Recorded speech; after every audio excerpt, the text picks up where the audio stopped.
ہے, ایک ایسے گورنر ہوئے جو پورے ہندوستان کے اکیلے گورنر تھے. اس زمانے میں صرف آچاریہ کرپلانی نام تھا ان کا, پورے ہندوستان کے اکیلے گورنر تھے.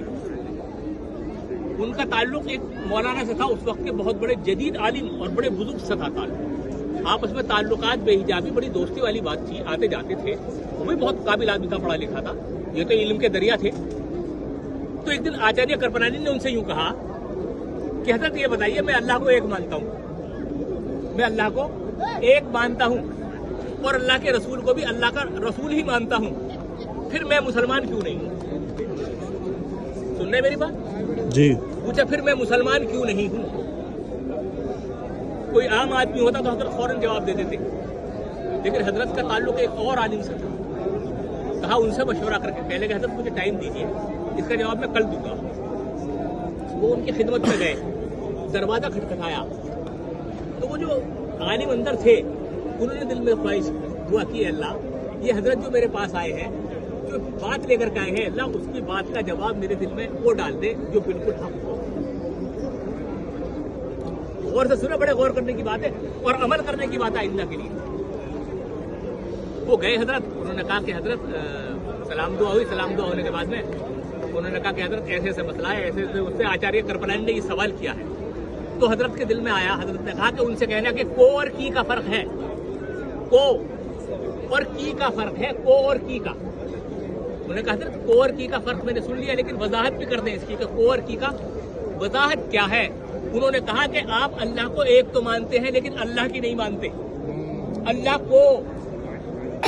کو ایک تو مانتے ہیں لیکن اللہ کی نہیں مانتے. اور آپ محمد صلی اللہ علیہ وسلم کو اللہ کا رسول تو مانتے ہیں لیکن آپ صلی اللہ علیہ وسلم کی نہیں مانتے, اس لیے آپ مسلمان نہیں ہیں.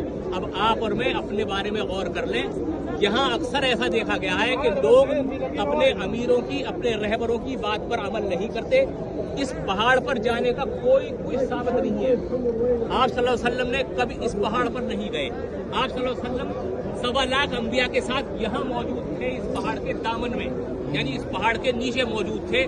اور آپ صلی اللہ علیہ وسلم نے دنیا کا وہ خطاب, جو ایک خطاب قوم سے کیا جاتا ہے, ایک خطبہ جو آج بھی دنیا کے ریکارڈ میں موجود ہے, کہ اس سے بہترین خطاب کسی نبی نے اپنی قوم کے لیے, کسی سینٹ نے اپنی قوم کے لیے نہیں کیا. اسے پوری دنیا مانتی ہے, ہر مذہب مانتا ہے. وہ اسی کے دامن میں کیا تھا, یہیں پر کھڑے ہو کر کیا تھا, اور یہیں پر کھڑے ہو کر آپ صلی اللہ علیہ وسلم نے دعائیں کی تھی. 1.25 لاکھ انبیاء کا مجمع موجود تھا. اس پہاڑ پر جانے کی کوئی فضیلت نہیں ہے. پھر بھی آپ حضرات جانا چاہتے, میں منع نہیں کرتا, لیکن صرف 15 منٹ میں جا کر کے واپس آ جائیں. اس سے زیادہ وقت نہ لیں, کیونکہ آگے ہمیں اور بھی زیارتیں کرنی ہیں. یا فضیلت کا کوئی وہ نہیں ہے. آپ دعا کریں, اللہ سے دعا کریں, جو 15 منٹ آپ اوپر خرچ کریں گے وہ 15 منٹ یہاں دعاؤں میں خرچ کریں. کرام دیکھیں, آقا صلی اللہ علیہ وسلم نے اس پہاڑ کے دامن سے دعا کی تھی, اپنی قصبہ نامی اونٹنی کے اوپر بیٹھ کر. اونٹنی اوپر تو نہیں گئی تھی نا, نیچے کھڑے ہو کر دعا کی تھی. اور اس کے اوپر جانا کوئی لازم نہیں ہے. کوئی دکھا دے کہ قرآن حدیث میں ہے جب رحمت پر جاؤ تو دعا قبول ہوگی, اوپر جاؤ نہیں, نیچے سے ہی دعا کرنی ہوتی ہے. یہ سامنے ڈیک لگا ہوا ہے, اس میں انگلش میں بتاتے ہیں, اردو میں اور بھی بولیاں ساری بولتے ہیں, بتاتے ہیں کہ اس کے اوپر جانا کوئی لازم نہیں ہے. میرے کرام, اگر آپ اس کے جانے کے لیے اور آنے کے لیے آپ کے پاس 15 منٹ ہے, اسی ٹائم اگر آپ 15 منٹ یہاں نیچے سے دعا کر لیں تو